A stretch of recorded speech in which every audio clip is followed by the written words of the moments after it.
এই যে আমার বাড়ির ছাদের উপরে লাউ গাছ তুলে দিয়েছি। এই যে লাউ গাছ হয়েছে, অনেক কটা লাউও হয়েছে। এখন এই একটা লাউ বড় হয়েছে, এই লাউটাকে আমি কেটে নেব। অনেকটা বড় হয়েছে, কেটে নিয়েছি। এবার এটাকে নিচে নিয়ে যাব।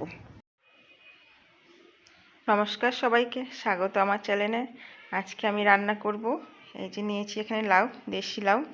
এটা আমি গাছ থেকে কেটে নিয়ে এসেছি, আমার বাড়ির গাছ, একদম টাটকা দেশি লাউ। এই লাউটা রান্না করব। এই যে নিয়েছি রুই মাছের পেটির টুকরো। এই রুই মাছের পেটির টুকরো দিয়ে আমি আজকে লাউটা রান্না করব। লাউটা তাহলে এখন আমি টুকরো করে ছোট ছোট করে কেটে নেব।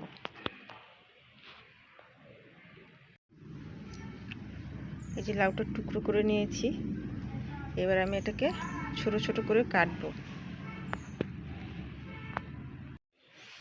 এই যে লাউটা এইরকম সাইজ করে আমি কেটে নিয়েছি, খুব ছোটও না আবার খুব মোটা মোটা করেও না, এরকম ডোমো ডোমো করে কেটে নিয়েছি। এই লাউটা আমি এবার শুধু লাউ দিয়েই করবো, অন্য সবজি এতে আর দেবো না। লাউয়ে অন্য অন্য সবজি ভালো লাগে না। আর এই যে মাছ,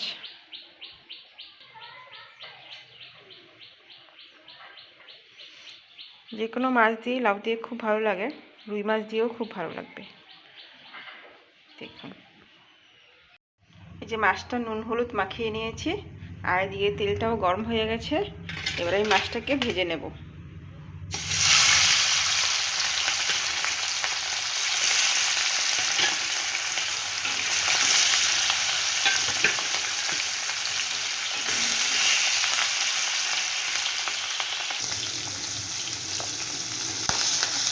মাছটা উল্টে দেব।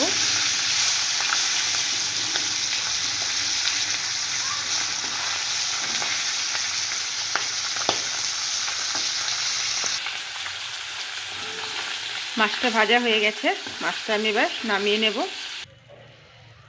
এই যে নামিয়ে নিয়েছি মাছটা। এবার ওই তেলের মধ্যে দিয়ে দেবো তেজপাতা, দেব গোটা সাদা জিরে,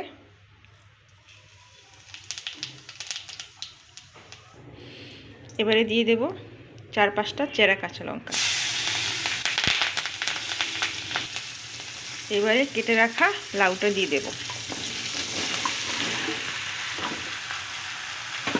নেড়ে চেড়ে মিশিয়ে নেব।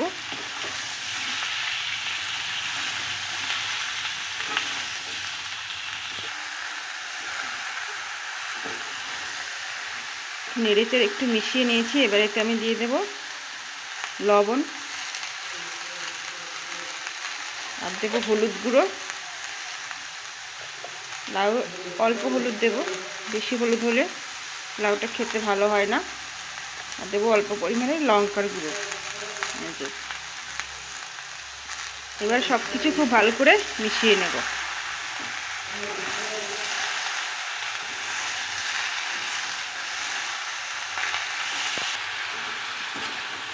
সব কিছু খুব ভালো করে মিশিয়ে নিয়েছি।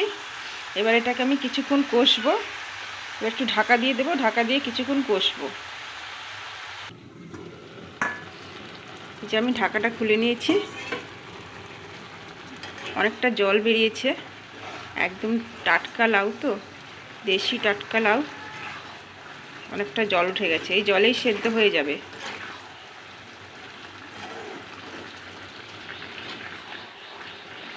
অনেকক্ষণ কষিয়ে নিয়েছি, জলটা তবু রয়েই গেছে।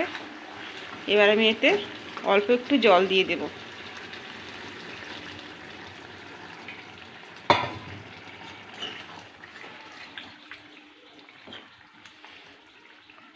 এটাকে আবারও ঢাকা দিয়ে দেব, ভালোভাবে সেদ্ধ হতে দেব।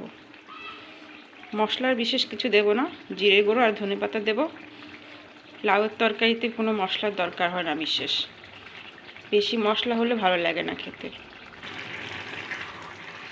ঢাকাটা খুলে নিয়েছি, ঝোলটা টকবক করে ফুটে উঠেছে। এবার আমি এতে ভেজে রাখা মাছগুলো দিয়ে দেব।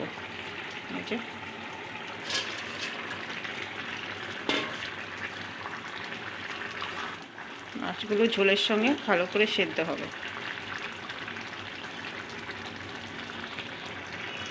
এবার এতে দিয়ে দেব জিরে গুঁড়ো। ভালো করে মিশিয়ে নেব।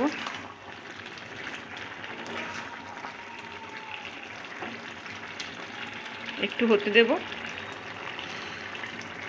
এবার এতে দিয়ে দেব ধনেপাতা কুচি,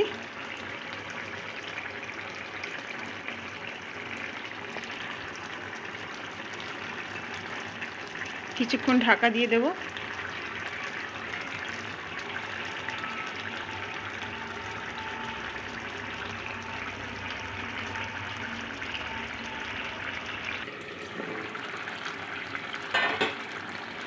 তরকারিটা আমার হয়ে গেছে। এই যে খুব সুন্দর গন্ধ বেরিয়েছে। দেশি লাউ দিয়ে খুব ভালো লাগে এই তরকারিটা খেতে। এটা ল্যাঠা মাছ দিয়েও খাওয়া যায়, আর রুই মাছ দিয়েও খুব ভালো লাগে। বাচ্চারা খেতে পছন্দ করে যেহেতু কাটা নেই, আর তার সাথে সবজিটাও খাওয়া হয়ে গেল। এমনিতে সবজি খেতে চায় না। এই যে খুব সুন্দর দেখতে হয়েছে, খেতেও খুব ভালো। এবার আমি তরকারিটাকে নামিয়ে নেব। এই যে নামিয়ে নিয়েছি তরকারিটা। গরম ভাতের সাথে খেতে এটা খুব ভালো লাগে। শীতের সবজি, আর শীতের সময় এরকম একটা তরকারি দিয়ে দুপুরবেলা অনেকগুলো ভাত খাওয়া যায়। যে